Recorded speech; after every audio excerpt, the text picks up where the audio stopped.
আজ থেকে প্রায় 25 বছর আগে অর্থাৎ 2001 সালে বীরভূমের লাভপুর আদিবাসী পাড়া লাঘাটার একজন আদিবাসী মহিলা স্মৃতি বিভ্রাট হয়ে যায়। তখন তার স্বামী ও 2 পুত্র আছে এবং কিছুদিনের মধ্যেই সে নিখোঁজ হয়ে যায়। দীর্ঘ 25 বছর তার কোনো খবরাখবর পাওয়া যায়নি। গতকাল মঙ্গলবার রাজস্থান রাজ্যের ভরতপুর জেলার আপনাঘর আশ্রম নামক হোম থেকে যোগাযোগ আসে যে দীর্ঘ 24 বছর ধরে এক আদিবাসী মহিলা যার নাম রূপালী হেমব্রম মানসিক ভারসাম্যহীন অবস্থায় তাদের আশ্রয়ে আছে এবং হঠাৎ করে গতকাল উক্ত আদিবাসী মহিলার স্মৃতি ফিরে আসে। সে বলতে থাকে তার বাড়ি লাঘাটা লাভপুর। আশ্রম কর্তৃপক্ষ রাজস্থান থেকে ইন্টারনেটের মাধ্যমে সোনালী হিন্দু হোটেলে যোগাযোগ করেন। লাঘাটা আদিবাসী পাড়ায় খবর পৌঁছায় এবং আদিবাসী পাড়ার মানুষদের সাথে মোবাইলে ভিডিও কলের মাধ্যমে উক্ত মহিলার সাথে সাক্ষাৎ হয় এবং তারা উভয়কে চিনতে পারে। খবর যায় লাভপুর বিধানসভায় বিধায়ক তথা বীরভূম জেলা পরিষদের মেন্টর অভিজিৎ সিনহার কাছে। খবর পাওয়ার সাথে সাথে বিধায়ক ব্লক প্রশাসন ও জেলা প্রশাসনের সঙ্গে দ্রুত যোগাযোগ করে ব্যবস্থা গ্রহণ করে। আজ বুধবার বিধায়ক অভিজিৎ সিনহা ওই আদিবাসী মহিলার বড় ছেলে ষষ্ঠী হেমব্রম ও তৃণমূল লাভপুর আদিবাসী সেলের সভাপতি নারু মুর্মুকে নিয়ে রাজস্থানে রওনা হলেন আদিবাসী মহিলাকে তার নিজের বাড়িতে ফিরিয়ে আনার জন্য।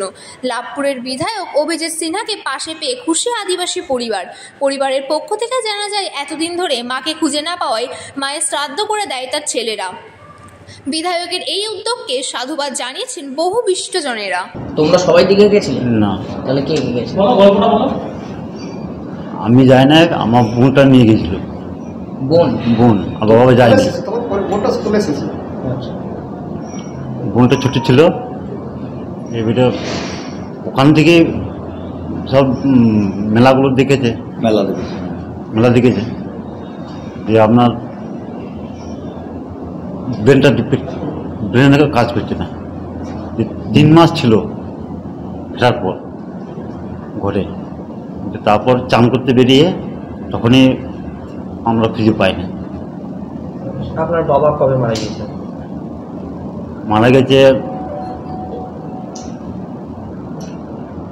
1 বছর আগে। 1 মাস আগে। কি বলেছিলেন বাবা? বাবা বলেছিল যে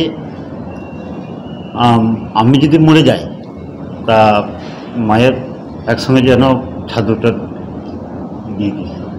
হ্যাঁ, এবারে আমরা অত বছর পর খুঁজে পাইনি।